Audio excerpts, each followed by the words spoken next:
अध्याय 48 सारनाथ में उपदेश।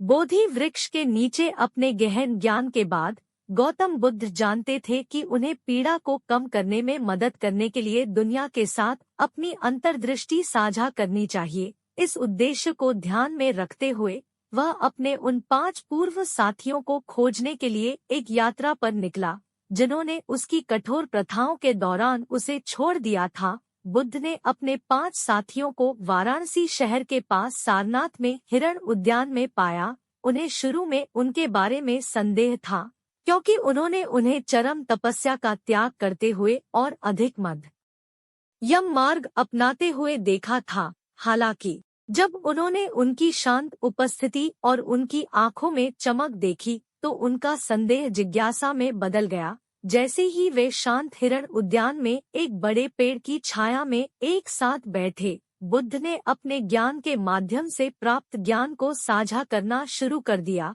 उन्होंने अपना पहला उपदेश दिया, जिसे धम्मचक्कपवत्तन सुत्तया धर्म के चक्र की गति में सेटिंग के रूप में जाना जाता है।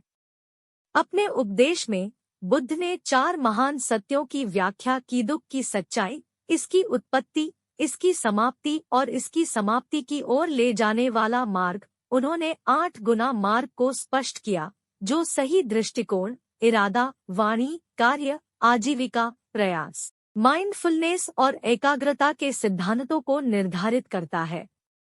जैसे ही बुद्ध ने बात की, उनके शब्द गहरी स्पष्टता और करुणा के साथ प्रतिध्वनित हुए। शुरू में संकोच करने वाले उनके 5 साथी उनकी शिक्षाओं की गहराई को समझने लगे। उन्होंने महसूस किया कि मुक्ति का मार्ग चरम तपस्या का नहीं था, बल्कि एक मध्यम मार्ग था जो व्यावहारिक जीवन के साथ आध्यात्मिक विकास को संतुलित करता था। उपदेश के दौरान साथियों में से एक, कोंडन्ना ने ज्ञान के पहले चरण को प्राप्त किया, जिसे धारा प्रवेश के रूप में जाना जाता है।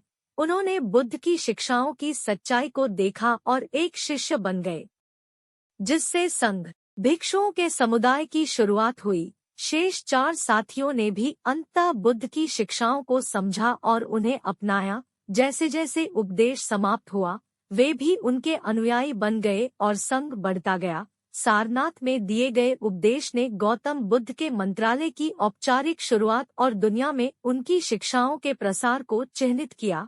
दुख की प्रकृति और ज्ञान के मार्ग में उनकी गहरी अंतर्दृष्टि ने बौद्ध धर्म की नींव रखी, एक ऐसा मार्ग जिसका लाखों लोग सदियों से अनुसरण करेंगे।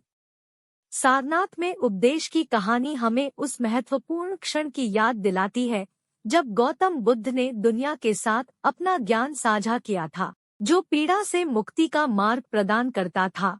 यह ज्ञान और करुणा के प्रकाश स्तंभ के रूप में कार्य करता है, जो अनगिनत साधकों को उनकी आध्यात्मिक यात्रा पर प्रेरित करता है।